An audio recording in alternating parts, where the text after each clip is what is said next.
Welcome to the 6th chapter on Truth and Proof in the Logical Foundations of Cyber-Physical Systems textbook. What we've seen last time is actually something quite amazing. Dynamic axioms for rigorously reasoning about dynamical systems.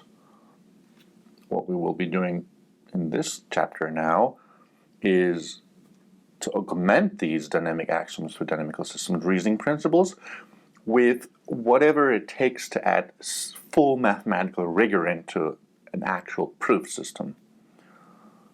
Last time we've had a lot of rigor in our reasoning principles, but we haven't been very systematic about how to use them. What we need to do right now is add more systematic structuring mechanisms into our arguments. Certainly, what is important in a proof system is that it really guarantees to have covered all the cases, which is of course kind of subtle in cyber-physical systems with all the many, uncountably infinitely many possible behaviors that they could have. Just think of what all the behaviors are when following a differential equation. The other part that's important in a proof system is that it guides our thinking in terms of which proof rules to apply, so that it's not just blind search, but that we're being helped in as systematic a way as possible. We will, of course, still continue to use the dynamic axioms for dynamical systems in very crucial ways, because thinking back about the dynamical axioms that we saw, they're actually pretty amazing. They characterize each of the dynamical systems operators in terms of structurally simpler differential Learning logic formulas. And that was very helpful as long as we exactly knew how to use them. And that's where the question for today comes from. How do you best tie the individual inferences together to obtain a well-structured proof? And in fact, what is a proof to begin with? Turns out there's much more to proofs than just axioms. There's also proof rules that are meant for combining fragments of arguments together into a bigger proof. In other words, proofs are the glue that holds axioms together into a single cohesive argument for which you justify the conclusion of the proof. For example, when we were proving quantum the acrophobic bouncing ball, okay, admittedly single hop, but never you mind, we sort of seemingly applied axioms at random at all kinds of places in the formulas and then call it a day. That's fine when you look back at such a proof and appreciate how elegant and simple and beautiful it was, but it's not so helpful if you're trying to come up with such a quote-unquote random proof in the first place. So more guidance is helpful. Another part where we've been very informal is how to justify the resulting arithmetic, which, if we continue to be informal about that, leaves plenty of room for subtle mistakes in correctness arguments.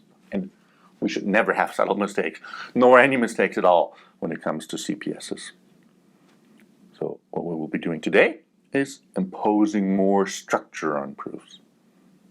For example, we'll learn what to do with the propositional connectives such as and, or, implication, and not, but also the first order quantifiers such as for all and exists. We haven't seen anything about them yet. We'll also revisit the fundamental proof principles for dynamics that we saw and make them more systematic, because, well, the axioms were just that, they were axioms. That's amazing because all of their instances are always valid, it's true in all states, but the axioms didn't exactly tell us how they're meant to be used in order to make sure we actually make our reasoning easier. So we'll look into this today. On the modeling and control side, we will deepen our understanding of how discrete and continuous dynamics relate, because we'll understand in more explicit, better, proof-informed ways how the discrete and continuous dynamics relate in the presence of evolution domain constraints, which we briefly talked about last time. On the computational thinking side, today's topic is really about not just reasoning for cyber-physical systems, which we saw in its beauty last time already, but also systematic reasoning for cyber-physical systems. to make sure that we really know what we need to do when we're trying to develop a proof for a system. And that's, of course, completely fundamental for having any chance at all of verifying cyber-physical systems models at an appropriate scale. For simple things like the bouncing balls, we could make do with what we had. But there's just no chance you're going to do the same thing for the full complexity of an aircraft without more rigorous structuring principles. In particular, we'll discover the pragmatic aspect of proofs, by which I mean how to use the axiomatics to justify the truth of syntactic expressions. And we'll also be structuring proofs and their arithmetic arguments. Our CPS skill side will be mostly devoted to sharpening our analytic skills for cyber-physical systems, but we will also develop a slightly better intuition for the operational effects, in particular in terms of questions like in what order should we worry about operational effects and does that matter? For the logical trinity that you saw, today we're essentially adding an extra leg, the pragmatics, by which I mean, in addition to the syntax, which is just defining the notation for the problems we can ask, the semantics, which is defining what actually carries meaning. So what's the real or mathematical object that we're talking about? The axiomatics we saw last time, which internalizes the semantic relations between objects as universally useful syntactic transformations. Just think of the axioms. We had a logical syntactic axiom, which once and for all taught us that two logical formulas are always equivalent, so we can swap out one for the other in any place. But none of what we saw so far told us how to pragmatically go about using the axiomatics to justify the syntactic rendition of semantical constructs. How do we even do a proof in the first place? In what order do we proceed? The axioms, well, they were equivalence axioms. They equated the truth of two logical formulas with one another, but should we use them from left to right, or should we use them from right to left? What makes things easier? Each of the axioms was an equivalence, which equates the truth values of two differential Leibniz logic formulas, but how are we supposed to use that? It's an equivalence, all right. It has two sides. Is the left-hand side nicer? Is the right-hand side nicer? Should we use it to transform the left-hand side to the right-hand side? Should we always use the backwards direction? Should we use one of the implications? In other words, this pragmatics of how to go about doing proof search is one of the important concepts of today. For that, we will be looking at an extension of Gerhard Gensen's Sequent calculus, which is basically a way of making proofs and arguments completely systematic. Sequents are these constructs for a finite set of formulas gamma and a finite set of formulas delta. The gammas are called antecedent, the deltas are called succedent. This sequent is just a way of normalizing what we know. Gamma you should think of as all the assumptions that we have available for our argument at this moment. And deltas you should think of as all the alternatives that we're trying to prove. We're not trying to establish all of them. We're just merely trying to establish one of them.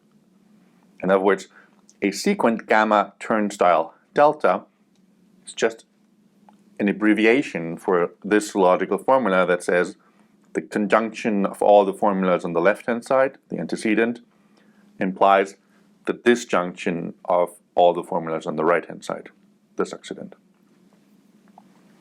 Think of it this way. In antecedent gamma, you may have assumptions such as the moon is a ball and the moon is big. And in delta, you may have a list of options you're trying to prove from that. For example, the moon is round or the moon is a square. Now, you certainly won't be able to prove both of those, that the moon is round and the moon is a square, from these assumptions, but one of them will do from the assumption that the moon is big and the moon is a ball, because balls tend to be pretty round. In other words, the deltas are sort of the options that we still have available for proving in our arguments, and the gammas capture all the assumptions we presently have. Now, that's a sequent. What we do in a proof in sequent calculus is to systematically transform one sequent into other sequence using sequent calculus proof rules. The sequent calculus proof rules all have the shape that for some number n of premises, they have a sequent as the first premise and so on, and the sequent as the nth premise. And from these premises, a sequent calculus proof rule is concluding a sequent that is the conclusion. And we use these sequent calculus proof rules in an admittedly weird but historically logical way, bottom up. That means we reduce the question whether this sequent has a proof using this proof rule here that I write with this bar notation, or inference rule, to these sub-questions or sub-goals, whether this sequent has a proof and so on, and whether those sequences have a proof. And the idea is that in order to answer whether this sequent can be proved, I will instead ask myself whether this and that and that and that and that and that one can be proved.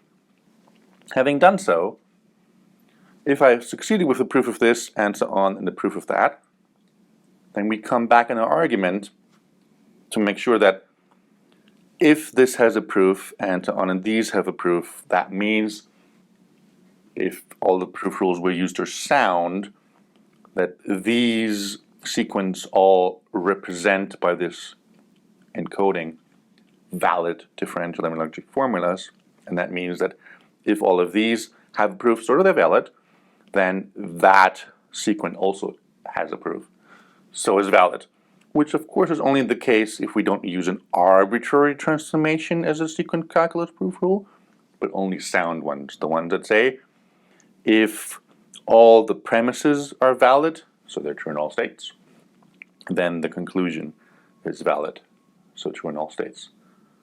Wait, when is this sequent valid?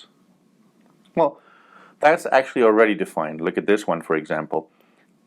Gamma turnstile delta is actually just a syntactic representation or a normal form for a differential lemma-logic formula of this shape.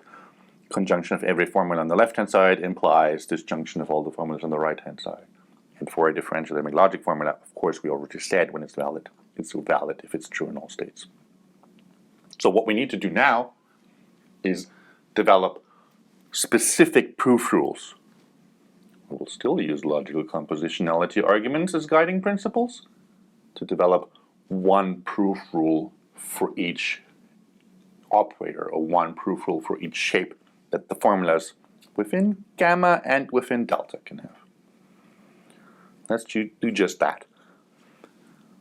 For example, we would need a proof rule that is called AND left for handling AND operators, so conjunctions on the left-hand side, so in the antecedent. What does that mean? That means we're asking ourselves, how do we prove a sequence that says we've got some assumptions gamma and an assumption p and q, and we're trying to prove delta from that? Well, what do you do if you are assuming a conjunction p and q? How can you say that in logically simpler, smaller ways? Well, assuming p and q is of course the same as assuming p as well as assuming q, in addition to the assumptions you already had. And then still proving the same question delta from that. That means you're assuming conjuncts separately, which makes a whole lot of sense, because if you're assuming that p and q is true, you might as well assume that p is true and also assume that q is true. And if you now keep on using the AND left proof rule that you see here on the slide, for all the top-level AND operators of all the formulas that appear in the antecedent, with a top-level AND, the proof rule will be able to handle and simplify syntactically each and every one of them. Also, if a conjunctive formula P and Q occurs within gamma, because if this is a list of formulas or a set of formulas, because it doesn't make a whole lot of sense to assume the same thing twice, then we're implicitly able to always use the proof rule no matter what particular position it occurs in the antecedent. We're not allowed to use the same proof rule just because it occurs in the things we're trying to prove from that, because that might be different logical reasoning principle. But for example, that can handle all kinds of situations. Not this one. Because if our sequent is A or B and C, and from that we're trying to prove C, whether or not that will succeed is another question, but even if there is an AND in it, it's not on the top level of a formula in the antecedent, because the top level operator here is an OR, which means at some point we need to worry about, wait, how do we prove OR assumptions on the left-hand side? But first, let's ask ourselves, how would we, if an AND occurs on the right-hand side and the succedent, how would we prove that P and Q is true? What would you do as a mathematician? Well, from a bunch of assumptions gamma, you would prove that P and Q is true, ignore the deltas for now, by proving that P is true from the exact same assumptions gamma, and by proving that also Q is true from the exact same assumptions. So you would be proving this sequent, and having done so, also prove the average sequent. Now what's with the delta alternatives that we could be proving as well? Well, here we're not actually trying to prove just P and Q. We're trying to prove P and Q, well, or any of the alternatives really. So if we succeed with the proof of P and we succeed with the proof of Q, that's fine. We've proved P and Q or some other nonsense. But suppose we're succeeding with this proof only because we establish a proof of the other nonsense. Well, in that case, if we prove this other nonsense delta, everything, all the other alternatives, in this sub-question and in that sub-question, then of course we've established a proof of that. In other words, proving conjunctions is what we would do by proving each of the conjuncts separately. Proving that P and Q is true requires a proof of P and a proof of Q, but we will keep all the other alternatives around, just in case the proof of those proceeds better. Now, how would we prove a disjunction? Proving that P or Q holds true. Well, or maybe some other alternatives. How we do that is not that we proceed with a proof of P and independently proceed with a proof of Q, because then we even prove that P and Q is true. We're only trying to settle for proving P or Q. We could prove P or Q by proving P from our assumptions gamma, but if we were to do that, then just like in constructive logic, we've basically committed to one of the two sides of the disjunction and proved precisely that. That will be unnecessarily complicated. So in our classical logic, what we will be doing instead is to also accept the proof of Q instead of the proof of P, if that works. I said the magic word. I said or. In other words, what we need to do here is it's also fine if we prove Q from that instead, and we already have something that keeps alternatives as managing what other things we could be proving from our assumptions gamma. It's called the comma operator. Remember, the meaning of a comma on the right-hand side of a turnstile sequent is an OR, whereas the meaning of the comma on the left-hand side is an AND. And of course, if we keep any of the other options and succeed in the proof of those, that also still proves the things we already asked to prove, namely to prove from the assumptions gamma that P or Q is true, well, or the other alternatives. So our proof rule that we've got is right here.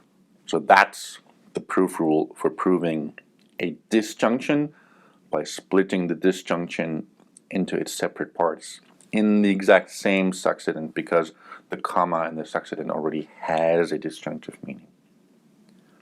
How will we then go about doing a proof in which we have a disjunction among our assumptions? Among our assumptions, we find that P or Q is true. Well, if among other things we assume that P or Q is true, and we're trying to prove delta from that, then we can't exactly proceed with a proof that what we're trying to establish delta follows from the assumptions gamma together with P, because we don't even have P among our assumptions here. We merely have P or Q among our assumptions. So we know that, well, P is going to be true or Q is going to be true, but we can't commit to either side because we have no way of knowing. But we can do that again. Right? We can separately show from the assumption Q instead that delta also follows. So here's the proof rule. Assuming P or Q among our assumptions, and going for a proof that this together with other assumptions gamma allows us to establish delta from it. For that, it suffices if we prove from the assumption P and the other ones that delta works out, and also from the assumption Q and the other ones that delta works out. Because whether the assumption P or Q was satisfied because it was the P side that was true, or whether it was satisfied because it was the Q side that was true, in both of those circumstances do we have a proof. In other words, the or left proof rule handles disjunctive assumptions by doing one proof for each of the assumed disjuncts. We can't know which one it is, but we'd have P or Q among our assumptions, so we know that one of them has got to be true, and we covered both the cases. Notice a bit of a duality here. The and left proof rule and the or right proof rule sort of kind of have the same shape, but the or left proof rule and the and right proof rule sort of kind of have the same shape. That's of course not a coincidence. You can think about why. Okay, well that's good. We've got proof rules that handle conjunctions, whether they occur on the left-hand side or the right-hand side at the top level position of one of the formulas, and we've got proof rules that handle the disjunctions, whether they occur on the left-hand side or the right-hand side at the top level of a sequent. Now, you might run into other propositional operators at top level as well, and we've done that in our bouncing ball example. Even there was an implication operator. But I think at this point you see our program that if we find one reasoning principle for each of the propositional logical operators that we could have, both on the left-hand side and on the right-hand side, then we've covered all the ways of possibly reasoning about them. Well, let's go right ahead and worry about how do we prove an implication. An implication could occur on the right-hand side of the sequent, so somewhere in the succedent part. For example, P implies Q, well, or maybe some other alternatives, which of course implicitly is read like so. How do you go about proving an implication that P implies Q? Well, if you want to establish that P implies Q, you would assume P and go off on the journey to prove Q. And that's easy to cover in sequent calculus by saying that from the extra assumption P together with the old assumptions gamma that we already had, we're now trying to prove Q from that. Well, or maybe one of the other things. Seemingly it might look like we're assuming P also here for proving the deltas, which would be kind of awkward, but if you think about it logically, we're not really doing that. Because we're merely trying to establish that P implies Q or the other deltas are true. So if we assume that P is true, then it suffices to convince ourselves that Q is true or one of the other deltas is true. Because if you think about it, if you ever end up in a situation where P is false, then you have already shown that P implies Q, well, or instead delta works out, because you have already shown that P implies Q works out because you have already shown that P is false. So this case is actually okay to assume the P here. In other words, the implies right proof rule proves an implication by assuming the left-hand side and going on to prove the right-hand side. Everything we need to do is assume an implication. So if we have P implies Q among our assumptions, how do we proceed with a proof of that?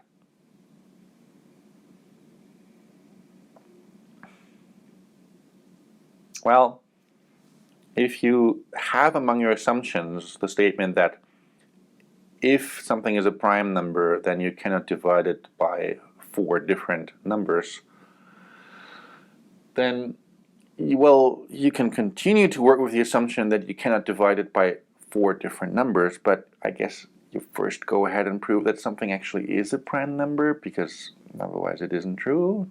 The number 60 you can divide by many different numbers, but it also isn't a prime number. So, how do we make use of an implication among our assumptions? We make use of it by first proving that what it assumes is actually true, and then going on to assume the right-hand side of it instead. Sure thing, because if we know P, well, then we can assume Q from now on, because we already did assume P implies Q among our assumptions here. Now again, I invite you to first worry about the case when the other alternatives delta is the empty set of formulas, but it also works out if you have other alternatives, because if you succeed with the proof of delta here instead and the delta here instead, then of course if you establish that, in other words, the implies left proof rule assumes the right-hand side of the assumed implication P implies Q, but only after it already succeeded with proving the left-hand side of it, while keeping the other alternatives open. Now, how do you prove a not? Proving that not P is true, or some other things, well, we might as well assume that P is true and then proceed with a proof, for example, of a contradiction. If there are no alternatives delta, then this is the disjunction over the empty set of formulas, which is just false. Just like the conjunction over the empty set of assumptions would be true.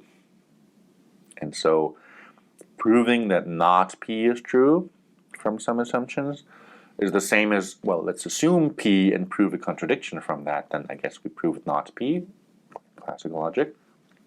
But the same thing also works out if we keep other alternatives around, because again, if we have succeeded in the proof of delta already, then also down here we've succeeded in the proof of delta, never mind the not P as one of the alternatives. You can also understand the not right proof rule just by reminding yourself about the meaning of the sequent, which is the conjunction on the left-hand side implies the disjunction of everything on the right-hand side, and then you see this duality. So you prove a not P by proving a contradiction or the other delta options from the assumption P. If you assume a negation not P among your assumptions, well, then you can also just prove P, which is the opposite of not P, from the assumptions, because if you have a proof of P from your assumptions, then of course you also have a proof of contradiction from the extra assumption not P. And the same thing also works out still if you have other alternatives delta instead of proving a contradiction from that. Again, I invite you to look at the implicitly implicative, conjunctive, and disjunctive meaning of sequence in order to understand these two proof rules. But overall, we're assuming a negation by proving its opposite form instead. Now, all of these proof rules, they handle logical connectives on the left-hand side and on the right-hand side of a sequent. Oops, we forgot about by implication, P if and only if Q, but P if and only if Q is also the same as P implies Q and Q implies P, so I guess it's already covered.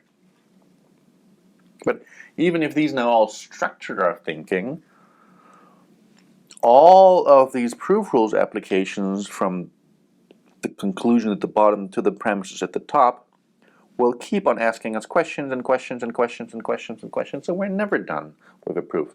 And that's kind of awkward. When are we actually done with proving a sequent? Well, of course, for soundness reasons, we should only be done with a proof of a sequent if it's really valid, so true in all states.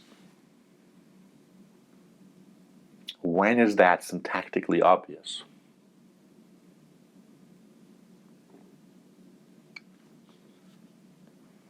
It's syntactically obvious that a sequent is valid if among our assumptions we find what we're trying to prove. And here's the proof rule for the job.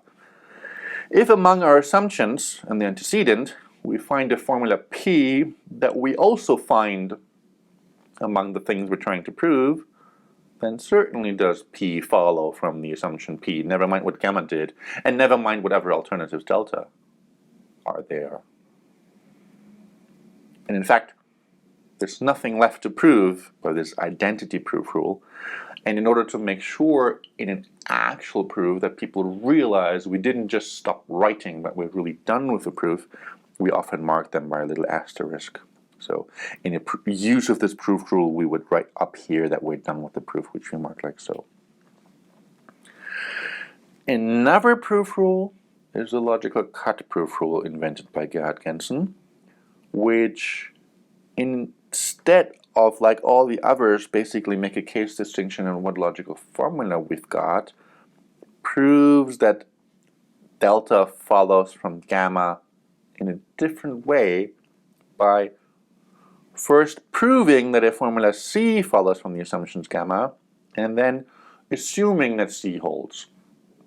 Again, first I invite you to ignore this delta alternative here, and then the cut proof rule says that C follows from gamma, and if we assume C in addition to the assumptions we already have, then the original delta can be proved. And that's actually like a lemma. We first prove the lemma C, and then we assume it in the rest of the proof. And that makes all the sense in the world. Now, let's worry about what happens if there's this delta here. Well, if we find a proof of this sequent, we have not really succeeded in showing that C follows from the assumptions gamma, because we could have come up establishing that delta is actually true, or one of the alternatives. And then we don't know that C is really true as well.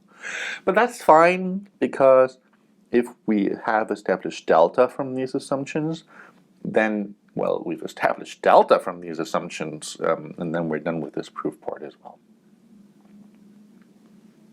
Now we're essentially done with all the propositional connectives, but let me just be very explicit about two that we won't usually use, but you should know about them. The true formula, the formula that's just syntactically true, so also semantically is always true no matter what state. How do we prove that? How do we prove that true is true from some assumptions? Well, we're already done with the proof, because the true formula is always true no matter what state we're in, so this has its own proof. What do you do if you find a true formula in the assumptions on the left-hand side? Well, you can't make use of the assumption that the formula true is true, because it's not a very helpful formula, because you didn't put any knowledge into establishing that the formula true is true. In other words, there isn't much you can do with the formula true that occurs among your assumptions. You can basically ignore it. We'll see later on how we do that in the proof rule directly. If we have the formula false among our assumptions on the left-hand side, then how do we prove that delta is true from the assumptions of the gamma and that false?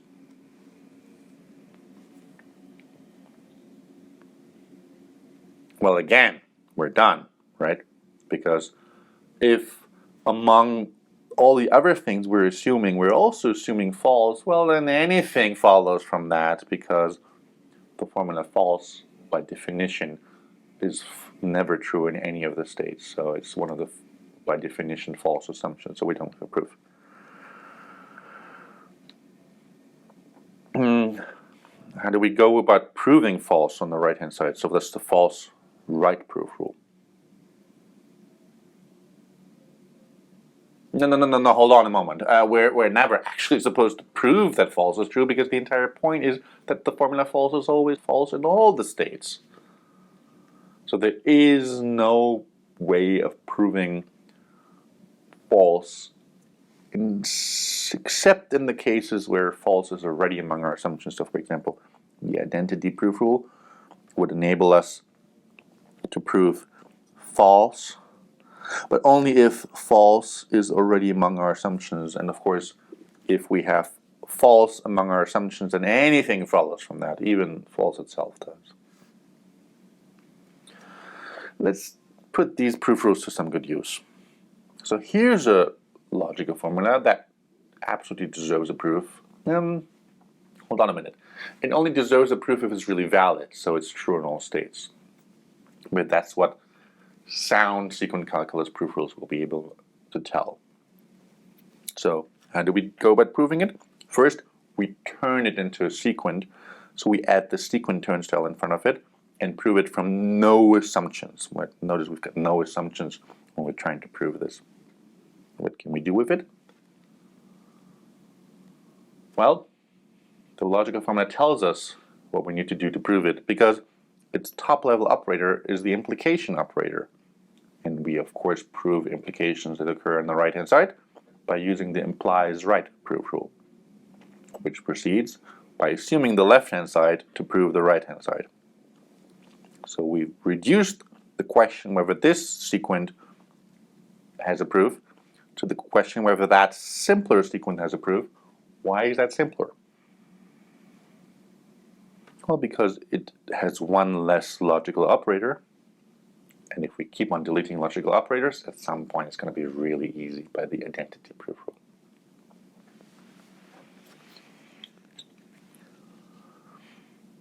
Now, how do we prove this sequent now? Well, it has a conjunction on the right-hand side. How do we prove a conjunction on the right-hand side? By the and right proof rule, which, what does it do again? It proves each of the conjuncts separately. So we will have to ask ourselves, does b greater than 0 follow from the assumptions we used to have? And does the other formula follow from the assumptions we have? What do we do here? Now we've got two sequences sub-questions. On the left one, we really ran out of clever things to do on the right-hand side. So we look into our assumptions and find that our assumptions still have propositional structure. We're assuming a conjunction here. How do we proceed about proving a sequent in which we are assuming a conjunction? But the and left proof rule, because the and is on the left-hand side. And the and left proof rule, of course, assumes each of the conjuncts separately. So we assume this and we assume that to prove this. And what do we do now? We're done, because among all of our assumptions do we find what we're trying to prove, and that should be really easy by the identity proof rule. And we mark that we're done just to remind ourselves that we didn't forget to keep on writing, just like we did over here, by writing down the asterisk star here. So from b greater than 0, of course b greater than 0 follows, even if we assume other things. Yeah, so we're done with the proof. Now we're not done with the proof. We're only done with one of the branches of the proof. And of course, the sequent at the bottom will only have a proof if the entire sub-questions that we're asking here have proofs.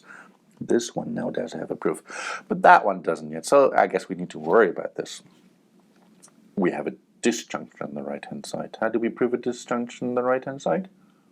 By the or right proof rule, which just lists all the options separately. So proving that not v greater than or equal to 0 or v squared less or equal to 10 is the same as just proving that this or that follows from our assumptions.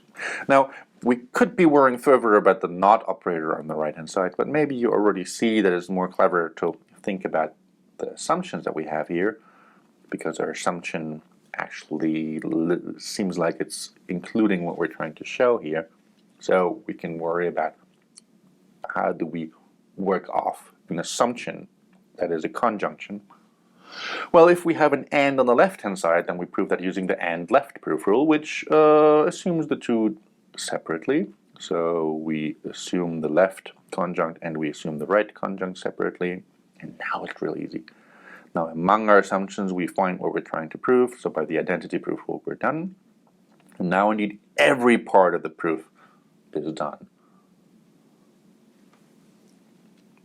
And that means, because each of the proof rules we've used here was a sound proof rule, that if all the premises of the proof are sound, actually there are none, right? This is just a mark that we're saying when we don't have any more premises to be worried about. The empty set of premises is valid in every state because they don't even impose any conditions. So because they are, and because this was a sound proof rule, the conclusion is valid, and so its conclusion, because it was a sound proof rule, is valid, and its conclusion is valid because they are. The original question is valid if all of the proof rules were sound. Which is the next thing we should be worrying about, right? We could have written down proof rules that were just nonsense. What does it mean again for a proof rule, for example, the AND right proof rule, to be sound? It means that if all the premises are valid, then so is the conclusion. Let's convince ourselves about that the conclusion is valid whenever all the premises are valid. We do that from the semantics. If we want to convince ourselves that this sequence is valid, we might as well assume that all the formulas in gamma are true in a state omega that we are considering, because if in that state one of the assumptions in gamma is not true, then the entire sequence is already true, because it says if all kinds of things are true that aren't true, well, then any arbitrary thing follows. Remember, the meaning is an implication. And we might as well also assume that in this state, none of the formulas on the right-hand side, delta, is true.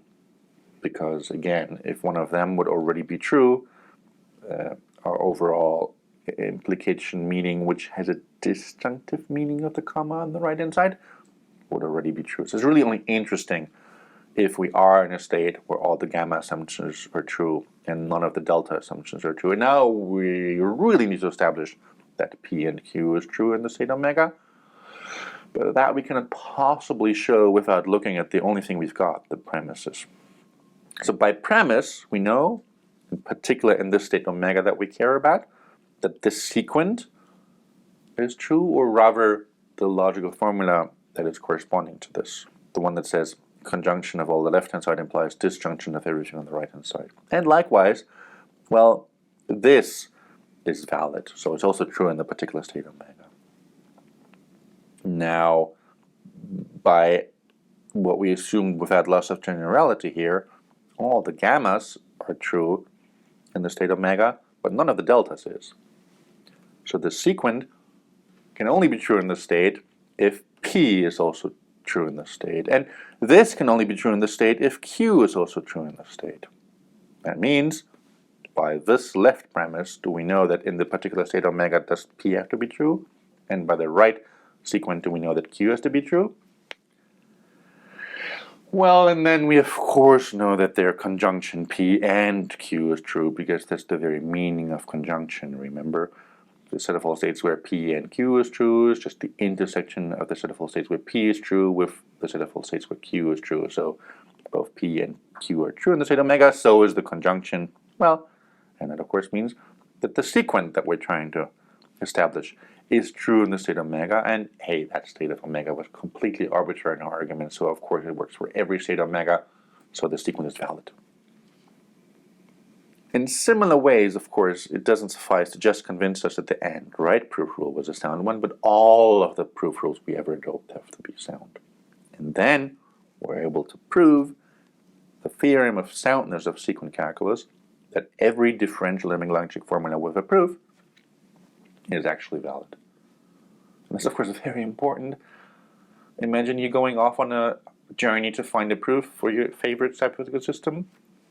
And you do that, you write down something that claims to be a proof because you use all kinds of proof rules, and you find out that regardless, the conclusion at the end isn't really valid. So that would be very annoying and really awkward, because you would have just proved something counterfactual and would have established the safety of a system, signed off on it, without it actually being safe, that's very bad. But in logic, we can convince ourselves that indeed every time we say there is a proof, the conclusion of it is really valid. But how do we prove this soundness theorem? Well, every differential logic formula with a proof is supposed to be valid, but how do we prove differential logic formulas in sequent calculus? Well, by first converting them into a sequent and then having all kinds of assumptions on the left and all kinds of formulas in the success on the right. And in other words, what I'm trying to say is that the way to prove a differential logic formula is by way of working with its sequent version, and then they will internally again work with sequent versions. In other words, what we need to do is to prove in a slightly stronger form of soundness, namely that not just every differential logic formula with a proof is valid, but every differential logic sequent with a proof is valid. So if there's a proof of a sequent, then the sequent represents a valid formula, which we do prove, that's the beauty of logic, by induction on the structure that the sequent calculus proof has. We know the shape of the sequent calculus proof. It's gonna be some set of proof rules applied in a bunch of places. And we know all the proof rules. We wrote them all down. Admittedly, only the ones for propositional logic so far, but we should first understand soundness of the propositional case. Well, we could have started from nothingness, right? We could have started with the simple most proofs, the ones that don't use any proof rules, which are just the ones that are axioms, because differential logic axioms are the only things we can prove without using any proof rules. We've seen last time that each of the differential logic axioms is sound, which means all their instances are valid formulas. And, well, valid formulas are valid formulas even if you write a sequent calculus symbol in front of it. So that's easy. It could have been a proof that consists of having applied a sequent calculus proof rule. So here's one proof rule step. There could have been more here, could have been more here. But at least this one proof is smaller than the entire proof, and this one proof is smaller than the entire proof, because both the proof on the left and the proof on the right and everything in between are missing at least one proof rule application. Now, by induction hypothesis, this has a smaller subproof. So if it has a proof by induction hypothesis, this is a valid sequent, and so is that. Now, all the proof rules we could have been using in sequent calculus for differential logic are individually proved sound. We saw one proof for the and left proof rule right now, but of course we also have done proofs for all the other sequent calculus proof rules. And that means soundness, remember, if all the premises are valid, which we just established by induction hypothesis, then the conclusion is valid. And that's precisely what we were trying to say. That every differential logic sequent, for example that one, with a proof, for example this one, is valid. That means from now on until eternity, of course, we have to make sure that absolutely every axiom and proof rule that we adopt, we first need to prove sound. But then we've got a completely compositional soundness argument for every proof, no matter how big we make it. It could be a terabyte of a proof. Each and every one of the axioms was sound one, and we have a finite list of axioms. Last time we saw on the order of 10 or so. And each and every one of the proof rules, well, now we saw maybe 20 or so, also is sound. That means everything is preserving validity. If the premises are valid, then so is the conclusion, which is what we're interested in. All right, so what do we got? We've got proof rules for ands and ors and all the propositional connectives, but we don't have proof rules for any other operators. In particular, we don't have proof rules for modalities. Well, so I guess we've got left and right proof rules for positional connectives, so we should be doing left and right proof rules for all the other top-level operators, in particular all the modalities, in particular all the top-level operators within the modalities. So I guess let's march right on. We need to develop a proof rule for proving that all behavior of a system that has a choice between alpha and beta is safe. How do we do that? Well, if you want to show that, I guess we need to show that all the alpha behavior is safe and independently all the beta behavior is safe. That makes sense to us. What do we do if we find the same formula in our assumptions? The formula that says all behavior of alpha choice beta are safe.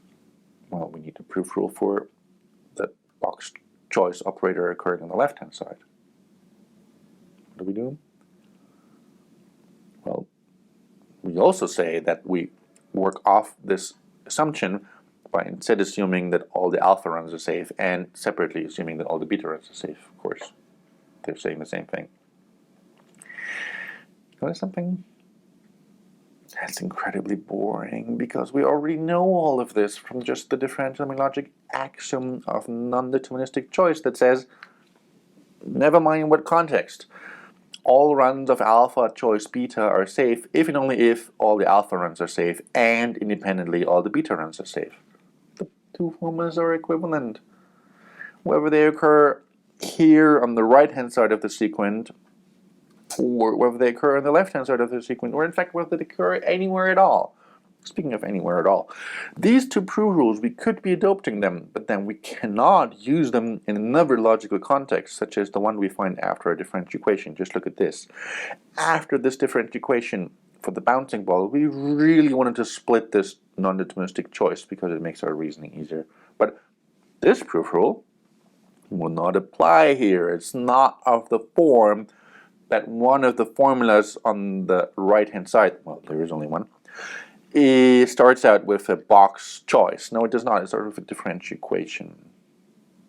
So the other one, of course, cannot apply to this either unless we happen to find this in the assumptions A, which we don't because these are arithmetic assumptions in this case. In other words, not only would it be very annoying to develop a right and left proof rule for each of the modality operators and each of their top-level operators, but also we wouldn't exactly learn a whole lot of new things because we know all of these things from the differential logic axioms of dynamics already, and the proof rules would be less powerful. So instead, what we do is we institutionalize the principle of substituting equals for equals. Well, all right, substituting equivalent formulas for equivalent formulas. So if in any context we find the formula P, and we know by proof that P and Q are equivalent, for example like here, then we might as well in this context replace the occurrence of the formula P by instead the formula Q.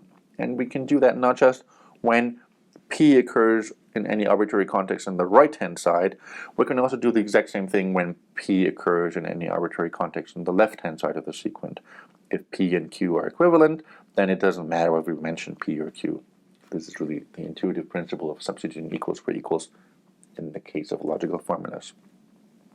For example, here we can prove by the non-deterministic choice as the thing that's underlying it.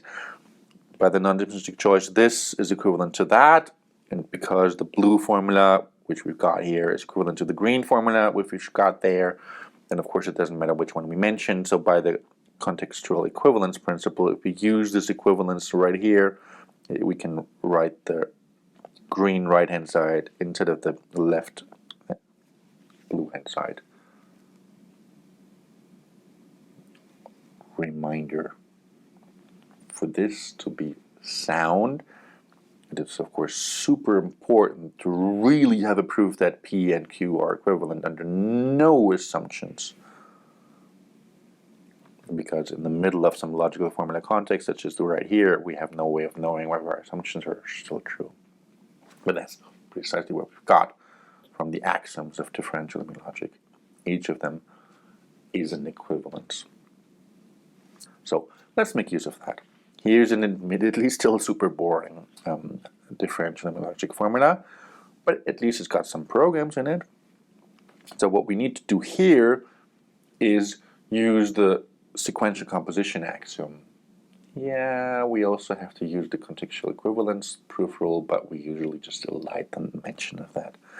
Because this formula down here, here it goes, is equivalent to that formula up here, here it goes, by an instance of the sequential composition axiom. Of course, it doesn't matter whether you mention the left-hand side or the right-hand side of this equivalence, so you can very well replace the left-hand side in any context, there's not a whole lot of context here, by the right-hand side. And we will only say it was because of the sequential composition axiom. We wouldn't usually even write this down. Next, here we can handle the assignment axiom.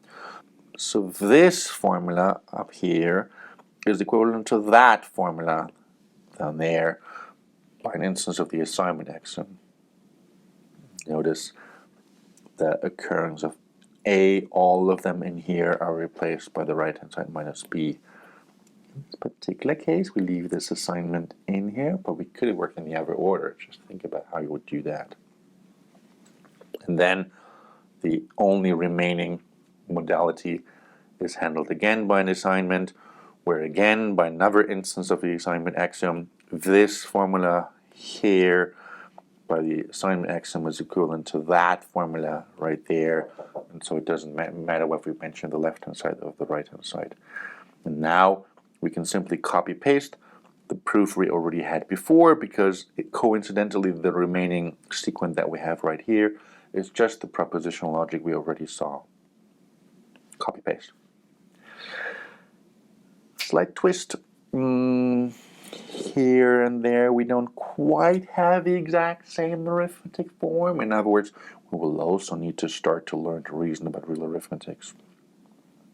But we already glue the previous propositional proof with this little tiny bit of arithmetic together with the dynamics proof that we have right here to have a pretty rigorous proof of this differential logic formula. Good. So we've seen proof rules for almost all the logical operators for and or implication and so on, but also for the modalities, box and diamond for all the cases, using the dynamic systems axioms that we already saw last time. But we're still missing two. One of them is the universal quantifier, the other one the existential quantifier. But let's follow the same guiding principle of designing them. A proof rule for the right-hand side occurrences, and a proof rule for the left-hand side occurrences in a sequence. How would we go about proving for all x, p of x is true? Let's remember what we would do as mathematicians. In order to prove that p of x is true for all x's, we would just prove it for an arbitrary y and prove that p is true for y, where y was really arbitrary. But we have to make sure that the variable y we choose to prove it for is really new, is really arbitrary. And that means in particular it cannot possibly occur in either gamma or delta or for all x, p of x, not free at least. So we need to choose a fresh variable about which we cannot possibly know and silently assume anything because we've never used it before. For example, if you want to show that for all x's, x squared is greater or equal to 0, you would choose an arbitrary y and show that y squared is greater or equal to 0, and then walk back and say, yeah, but y was arbitrary, right? So of course that works for all x's as well. But it was important that y was arbitrary, fresh variable about which we don't know anything. It's not sufficient to just prove it for your favorite numbers 0 and then walk away with a conjecture that it works for all of them. How would you prove an existential quantifier on the right-hand side, that there is an x such that p of x? Well, if we're trying to prove that there is an x such that p of x, we would just give the witness for the x that apparently exists. So some term e, which can mention anything at once, and prove that p is true of e, and because p is true of this very term e, of course there is an x such that p of x. It's called this e, but we just kind of forgot about it. Where this e can be an arbitrary term that serves as the witness. Imagine if you're trying to establish that there is a number whose cube is less than its square. A mathematician would choose a witness, 1/2, for example, and prove it for that. How do we now work with a universal quantifier in our assumptions with the for all left proof rule?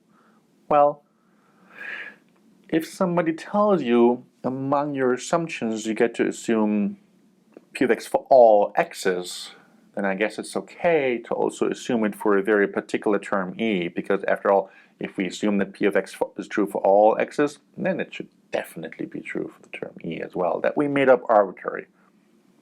In other words, assumptions for all variable values also imply that we can assume them for one arbitrary one that we made up. How do we work with an existential quantifier in our assumptions? So if we assume, among other things, gamma, that there is an x for which p of x, well, then we can assume that p holds for something, but we really shouldn't assume anything specific about the something. In other words, we're again in a situation where we might as well assume that p is true of y, but it's got to be a fresh variable y that we haven't seen, or at least haven't seen free in what we've got here, gamma and delta, and there is an xp of x. Because after all, if somebody tells you, well, there is a number whose cube is less than its square, then you can't say, oh, okay, let me assume that was 17, because it's not very true for 17. But it's okay to say, let me call this number that apparently exists whose cube is less than its square, I might as well call it y and work with this assumption about the y that I don't know anything about.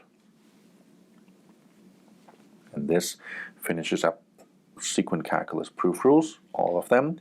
And notice for the quantifier proof rules, it was actually very important that soundness means that the conclusion is valid if all the premises are valid. For example, up here, it is important that it was valid, which implicitly says it's true in all the states, and that really actually already implicitly says it was true for all the values of the variable y, which is sort of where the for all x comes in as well. Let's use those sequent calculus proof rules for something good. Here's a bouncing ball. In order to do a sequent calculus proof, we turn it into a sequent and first handle the implication by pushing the assumptions into our antecedent and proving the right-hand side. And from now on, well, basically the proof is the exact same thing that it was already in the previous lecture when we were just working with dynamic systems axioms, because all we need to do is convert every time we mentioned implication into, well, now I guess we're in the middle of a sequent, but other than that, nothing really changes. If we do this more carefully, here we use an axiom to replace the left-hand side of an axiom by the right-hand side of an axiom. So the red is equivalent to this formula, which occurs here. And then we use a choice axiom instance, again, now in the middle of it. This side is equivalent to that side, so we can also replace it in any context. Leave that alone. Here, then, the sequential composition. This is equivalent to that by the sequential composition axiom, so we can also write one for the other in any context. Here, the tests are being handled, and now finally the differential equation is being handled, and now the resulting assignments here can be handled after first splitting the assignments in the sequential composition by an axiom instance, and then putting the assignments in and putting the values in, and so on. Now we're left with the exact same arithmetic that the bouncing ball already had before, and just observe that we were now following a structure of a proof more explicitly than we followed almost incidentally in the previous chapter. All of this structures the logical structure of the reasoning very well, but it doesn't tell us a whole lot yet about what we do with real arithmetic questions that come up. Let's give them a thought. For real arithmetic, we're using a gigantic logical miracle by Alfred Tarski, who almost a century ago proved that first, the logic of real arithmetic is decidable. So if we have a sequent with an antecedent gamma and successor delta, and the formula here it is that this sequent represents, so conjunction of all the formulas on the left-hand side implies disjunction of all the formulas on the right-hand side. If that formula here is first of all just the formula and first-order logic of real arithmetic, and also a valid formula, so it is true in all the states, then we simply write down by real arithmetic are we done with the proof. Of course, it is really important that the side condition that we have here really can be implemented, but it can be implemented by this miracle that Alfred Tarski came up with, that real arithmetic first order logic is actually decidable. There's an algorithm for it. So for example, here, well, first of all, this is just arithmetic, and second of all, it's a valid formula. So by real arithmetic, we're done with the proof right here. Just like over here, this is just arithmetic, so we're done with the proof. No, that was too fast. That is actually not correct, because it is arithmetic, all right, but it still has to be valid formula arithmetic, and this formula is not valid under all circumstances, just because if x squared is greater than 0 does not imply that x is greater than 0. It just implies that x is greater than 0 or x is less than 0. In other words, this actually would be false use of real arithmetic. Don't do it in the wrong way. And the miracle here is that Tarski proved quantifier elimination. There is an algorithm that computes for every first order logic formula P an equivalent formula that has no quantifiers, and the two are really equivalent, meaning P is equivalent to QE of P is a valid formula under all circumstances, and it doesn't even mention more variables free than it used to mention before. Yeah, okay, that's cool, but what if there are no quantifiers? It's not, I mean, up here there are none, and so it's not completely clear how Tarski's quantifier elimination miracle applies, but it does, and here's the reason why. Because we can introduce the universal closure using an inverse universal quantifier proof rule that basically says one way of proving that P follows from a bunch of assumptions is to prove the more fancy statement that for all xp is provable from the assumptions. Because sure, if we prove P for all x's, we also will have proved it for whatever particular variable x we had down here, possibly with some assumptions. So whenever we need to, we can dream up universal, not existential, but we dream up universal quantifiers because it, if anything, it makes the proof harder, not easier. So for example, here in this circumstance, here we've got a universal quantifier, so maybe you could think that you should use quantifier elimination for the job, but that's not the case because it's not really first order logic of real arithmetic that we have here. It still has modalities with hybrid programs in them, and it would be a bit much to expect from poor Alfred Tarski that he handles all of your cyberphysical systems questions for you. But we've got the other proof rules for universal quantifiers, the ones that say proving a universal quantifier, we do that by just dreaming up an arbitrary value. We can still call it D because we have no assumptions about D here, and prove it for this arbitrary value. Then we can, for example, work on the choice with the axiom of non-deterministic choice, then work on the assignments here, and work on the other assignment there. And now we've got real arithmetic. Well, if we're strict about it, Alfred Tarski can eliminate quantifiers. We have got none, but we can introduce them again. By the inverse quantifier rule, we can dream up a universal quantifier for D. Well, we can also dream up a universal quantifier for x, which was never there before. And now we have a formula where every variable is quantified. And because Alfred Tarski can perform quantifier elimination on this and give us back a logical formula that's equivalent, but with no additional variables, means that the only formulas that Alfred Tarski could be handing back to us are the ones that don't mention any variables. And if they don't mention any variables, all we need to do is evaluate things like whether 7 is greater than 0 and stuff like that, which means we will be able to find out whether that formula is true or false, because it cannot depend on the state anymore. And in this case, it is actually true, so we will be able to prove that just by real arithmetic. Notice, we could actually also have just left the for all d alone and just work in the middle of it right away, and then we spare ourselves the detail of having to reintroduce the universal quantifiers.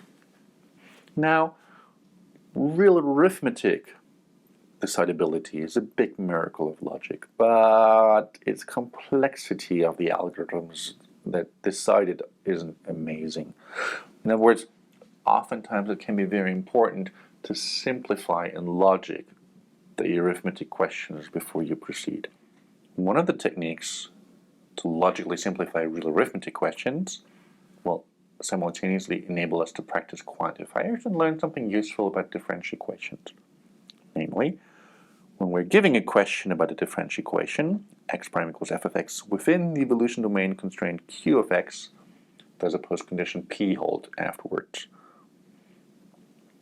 And in order to prove that, we can solve the differential equation using the solution axiom, which will enable us to work on a universal quantifier. By the for all right proof rule, we prove a property for all times t by proving it for any arbitrary time t, assuming we haven't used t here. Then we can use the implication proof rule to assume the left-hand side t greater or equal to 0 to prove the right-hand side. Then we can again use the implication right proof rule to move this assumption on the assumption stack as well. Now we have an assumption for all intermediate times s between 0 and t is the evolution domain constraint q true for the value that the solution y has at this intermediate point in time s. And of course, one thing we can do with it is use the for all left proof rule to instantiate this intermediate point quantifier for some helpful time. What do you think is the most interesting point in time where the evolution domain constraint is true? The one we're at right now, right? We're currently at time t, so that's the most fascinating one to be able to learn something about whether the evolution domain constraint is true at that moment. So let's insert the concrete time t that we're interested in for s, wherever there used to be s, now there's t. Then work with the implies left proof rule to prove the left-hand side of an implication we assume, and then walk away with the assumption of the right-hand side. Proving that this is true is actually very easy because, well, we are already assuming t greater or equal to 0, so proving its conjunction that 0 is less or equal to t is easy, and proving the other conjunction implicit here that t is less or equal to t is also easy just by trivial reflexivity arithmetic. That leaves us with only the left-hand side to be worried about. Of course, without knowing more about what gamma and q and p and y are, we cannot possibly succeed with a proof of that.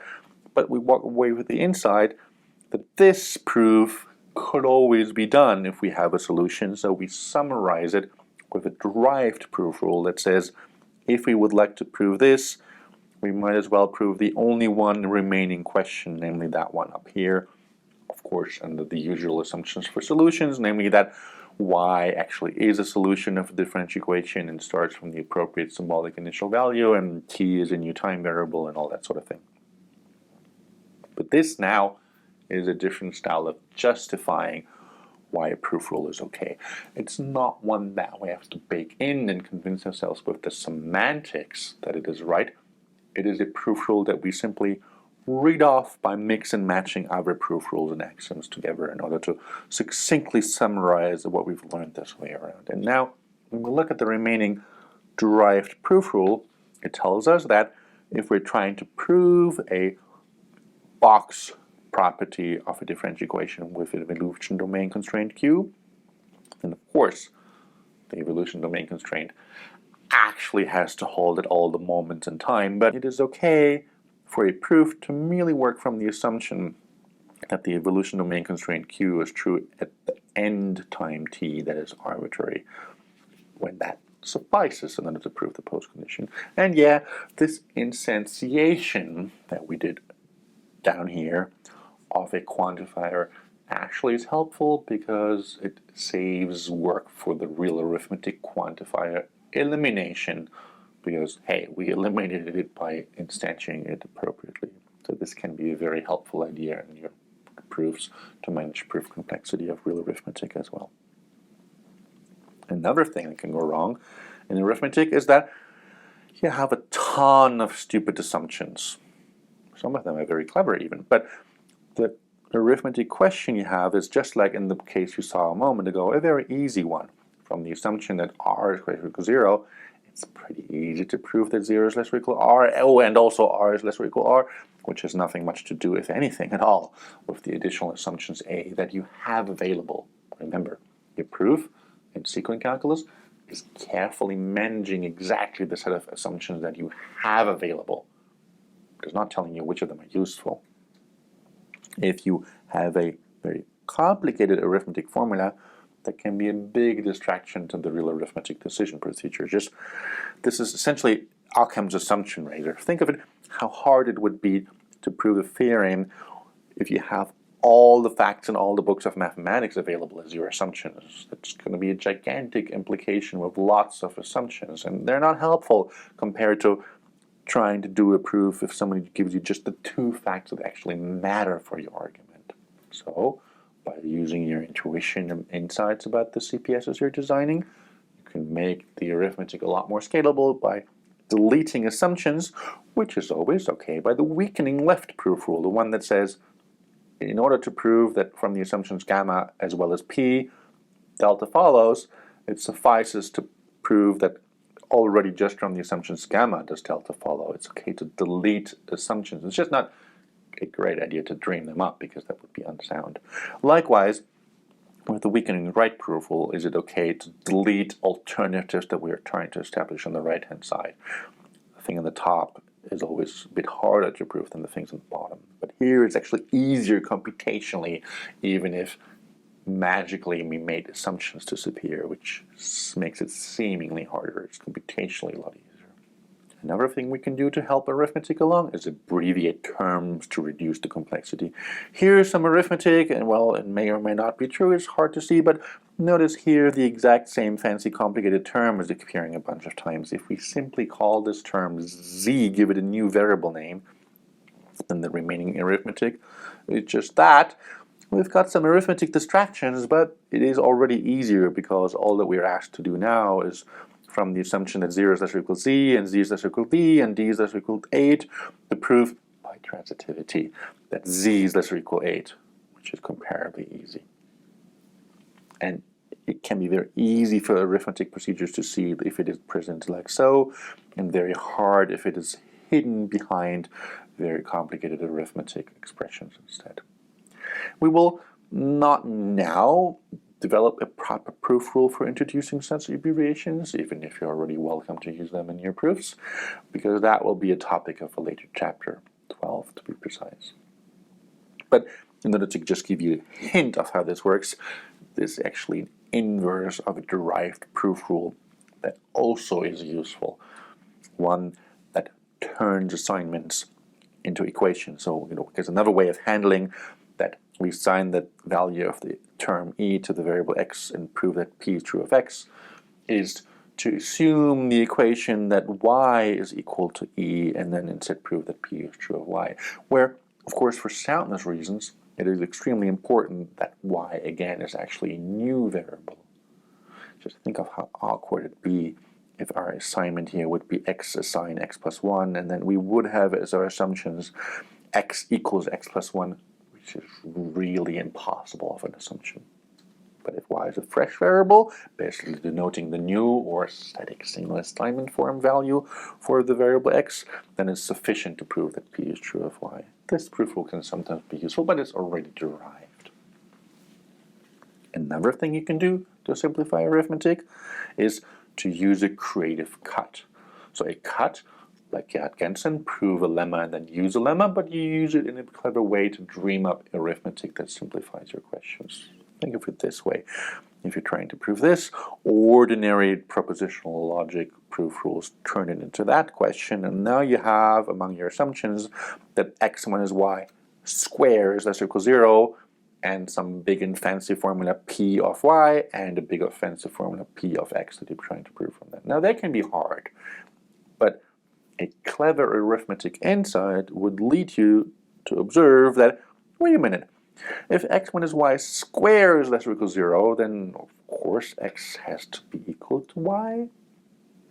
So you prove with the cut the lemma that x is equals y, and then assume the lemma that x is equals y in the rest of the proof. How you do the left-hand side premise is by deleting all the arithmetic distractions that are not of significance with the proof. First, that is a question that's irrelevant of what the assumption p of y is, so let's delete it away. And there's also a question that's irrelevant of what the other alternatives p of x is on the right-hand side. And all of a sudden, this arithmetic is a piece of cake to prove by a decision procedure. But now we've established that x equals y is an okay assumption to be using. Now we delete away the higher degree assumption, x minus y squared is less or equal to 1, to just have p of y together with x equals y. And from that we're trying to prove that p is true of x. And now we have proof rules for handling equations. For example, the one that says if we have x equals e among our assumptions on the left-hand side, then proving p of x can be reduced to instead proving p of the right-hand side e. Sure, if they're assumed to be equal, we can replace equal with equals. And likewise, if that replacement has to be done on the left-hand side, then the antecedent. So here, we'll use the equality right proof rule to say, well, but since we do assume that x is equal to y, it doesn't matter whether we say p of x here or p of y here. And all of a sudden, the identity proof rule is able to do that, which is, of course, much easier than having to ask a monster arithmetic decision procedure for the job. Notice this arithmetic simplification hinged on the fact that we observed something clever that we proved first and then assumed from that point forward. We can arithmetic distractions out of the way. Let's summarize what we've learned in this chapter. We've seen proof rules for sequent calculus that have a proof rule left and right for each of the operators. For the right proof rules in the succedent, these are proof rules for proving that a formula of this particular shape is true. For example, P and Q we prove by proving that P is true and separately proving that Q is true, even if we have the exact same assumptions gamma still available, and even if we have the exact same alternatives delta still available. There's also a proof rule for each of the operators for their occurrence on the left-hand side. For example, again, if among our assumptions we find P and Q, well, then we can proceed with the proof by just splitting the conjunction into two separate assumptions and assume the old assumptions gamma together with just the left conjunct P and the right conjunct Q, because that's sufficient. All of these are actually very easy logical operations with a bit of attention for the quantifier proof rules. For example, in order to prove that for all x p of x, we have to actually dream up a new variable y that didn't occur free in what we had before and prove it for this new arbitrary y, that p is true of y. The only slightly different proof rule is the one for real arithmetic, which says, well, we're just left with real arithmetic, and that formula that this sequent corresponds to, conjunction of left-hand side implies disjunction of the right-hand side, is a formula of first-order logic real arithmetic, and is a valid formula. Check that always carefully, meaning it is true in all the states. Then we're done with the proof as well. And we've seen management techniques to reduce the complexity of real arithmetic proofs as well by exploiting the other logical reasoning principles. We also continue to use, quite crucially so, the dynamical systems axioms that we've seen in the previous chapter to reduce and simplify one step at a time all the modalities with hybrid programs in them, such that because we now have ways of simplifying all the propositional operators, ways of simplifying all the quantifiers, ways of simplifying the box and diamond modalities from last time, and even ways of proving the arithmetic at the end of the day. We now have all it takes to prove cyberphysical systems properties. With one caveat. Remember how the loops were complicated? We'll get back to that. catch us next time. And remember that so far we only learned what to do with solvable differential equations, but not all differential equations have simple closed-form solutions. We'll get back to that right after some modeling exercises.